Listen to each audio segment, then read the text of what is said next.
So you mean to tell me the two other children were in the possession of another member of ConneXions? What's up, y'all? It's your boy Pascal back at it again with another pop-up video. Be sure to follow me on all my social medias, The Pascal Show, one word. Hit that like button down below. And let's not forget to crush that subscribe button if you're watching on YouTube. If you're watching on Facebook, make sure you crush that follow button on my Facebook page if this is your first time checking out this channel right here. Anyway, we got to jump into this story. Now, we've been covering this for a while now, guys. 8 passengers, Ruby Franke, Jody Hildebrandt, ConneXions tragedy. All right. We already know about a 12-year-old boy that climbed out of the window, all that stuff. We just learned about Kevin Franke trying to press charges on his own flesh and blood, his eldest daughter, Sherry, because she went into their home, into the Franke's home. One, they had a search warrant, and also she was accompanied by police to gather items for 2 of her siblings that are literally staying with her right now. So, pretty crazy stuff that's starting to come up. And of course, a lot of us are wondering, what was Kevin trying to hide? Why is he all up? Why is he all angry about this information, right? About them going and getting some items from the house. But now we're starting to learn about the 2 kids that are actually staying with Sherry, because a lot of us were wondering, okay, there's a bunch of kids, but only 2 of them were found during this situation, right? Well, now we're learning some more information, more details about the children, the other 2 that are actually in Sherry's custody right now, or under her supervision right now. This is very interesting, guys. So 2 of the children, not the 2 that are with DCFS right now, the 2 that are with Sherry, were actually sent to stay with the president of ConneXions by the name of Pam Botcher.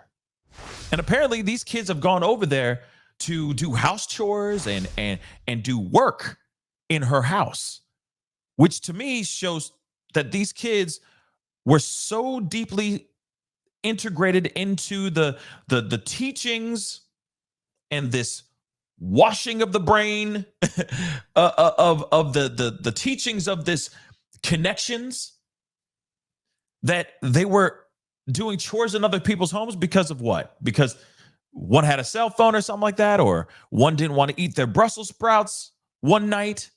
It's pretty crazy, guys.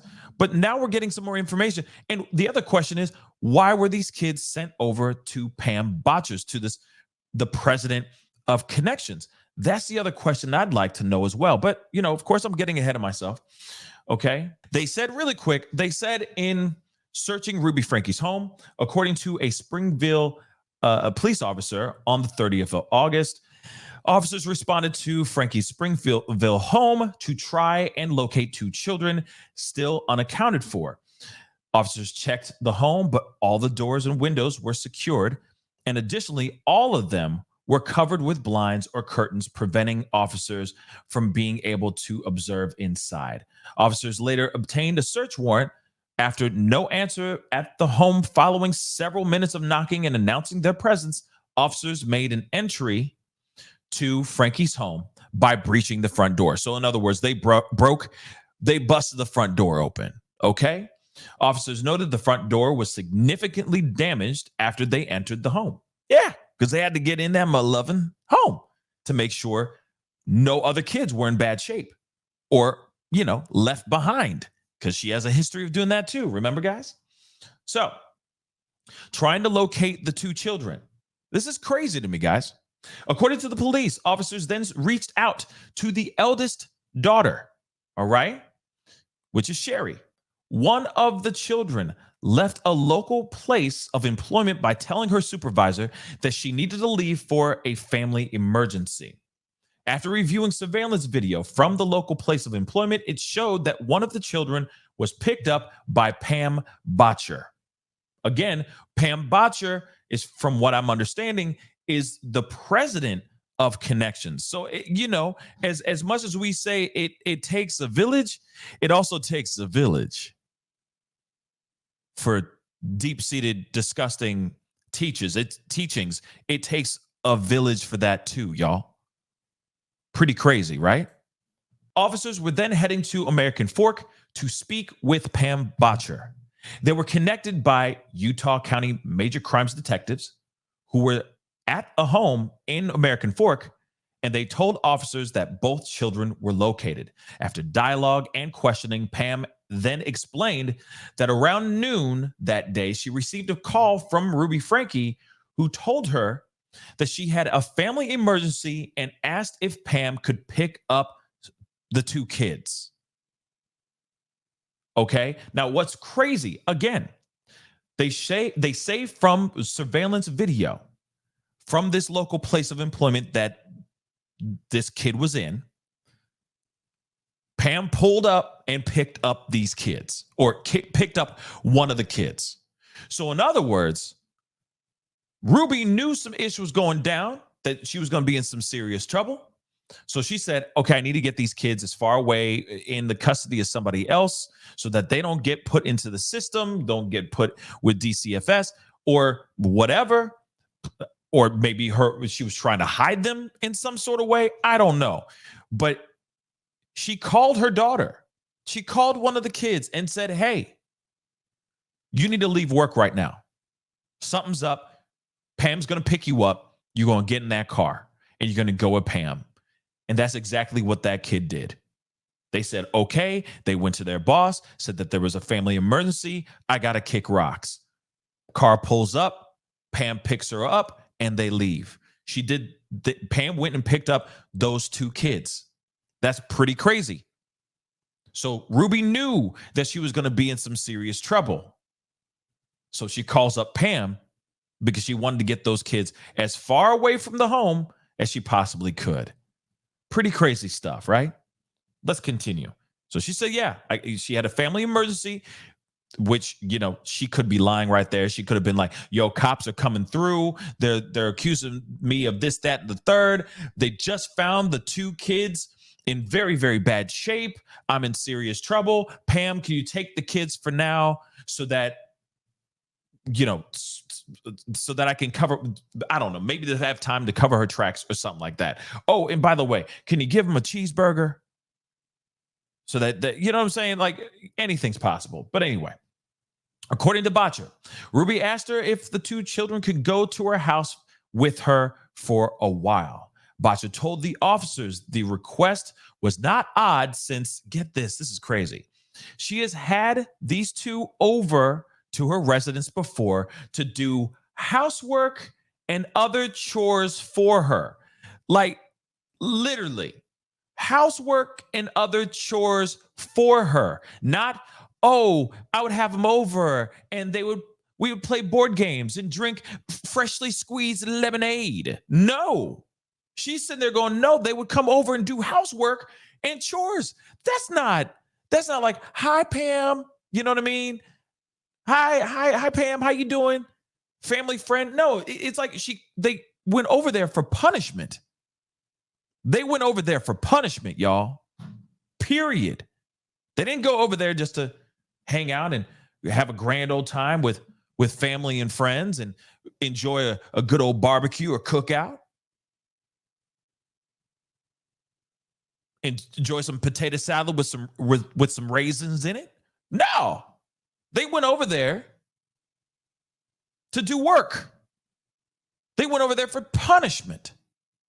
The two girls were informed by a DCFS worker that they were to stay with their oldest sister, Sherry, or be placed with a foster family. Initially, the two didn't want to leave Botcher's home, but were eventually placed with their older sister. Now, of course, they've apparently from this article, KUTV, okay, they have reached out to Botcher multiple times and stopped by her home to get a comment, but no one has answered the door. Of course not. What do you expect? That she's not going to answer no dough. But like I said, as in this reading of this article, this is a much deeper situation than it being Ruby. And this is the fortress that Jody Hildebrandt has built over years of constructing this this group, can't even say that the C word, but you know what I'm saying. As much as we say and as much as I say, it takes a village to raise a child or to raise children.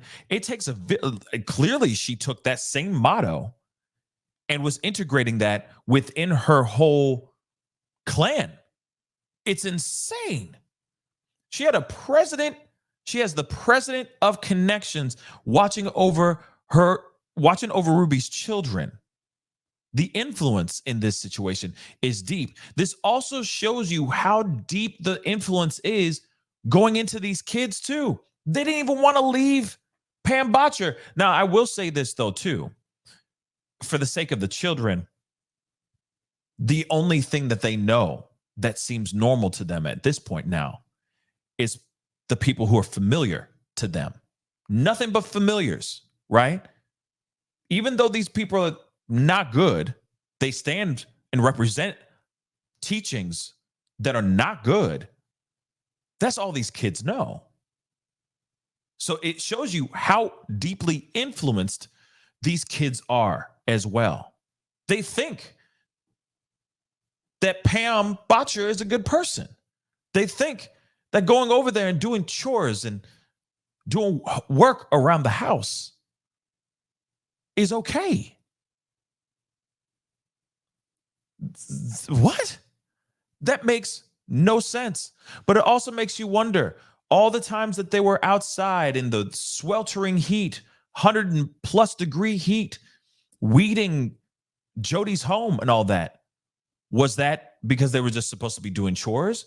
Or was that a form of punishment for doing God knows what they didn't do inside the home, or what Jody or Ruby asked them to do and they didn't do it quick enough? You see what I'm saying? This is insane. Again, this story keeps getting weirder and weirder. It keeps getting thicker and thicker. But Pam Botcher probably has seen or has been a part, has contributed to the punishments that these children have received. And I'm saying more than just having them wash her windows or fold her laundry or cut her grass or even weed her garden. Clearly, this whole thing is a full-on village of punishment on these children. And that's a scary thing to think. Anyway, guys, that's the video. Comment down below. Let me know what you think. Don't forget to hit that like button down below. And most definitely crush that subscribe button if you're watching on YouTube. Crush that follow button if you're watching on Facebook. It'd be great to have you a part of the Pascal Show family on both platforms. This is just wild. It takes a village. They built a village, y'all. A village of anyway, guys. I'll be talking to you guys soon. Be good to yourselves. Be good to one another. And I'll see you guys in the next video. This is the Pascal Show. Bye. Pascal. You are now rocking with that dude Pascal. We be going wild.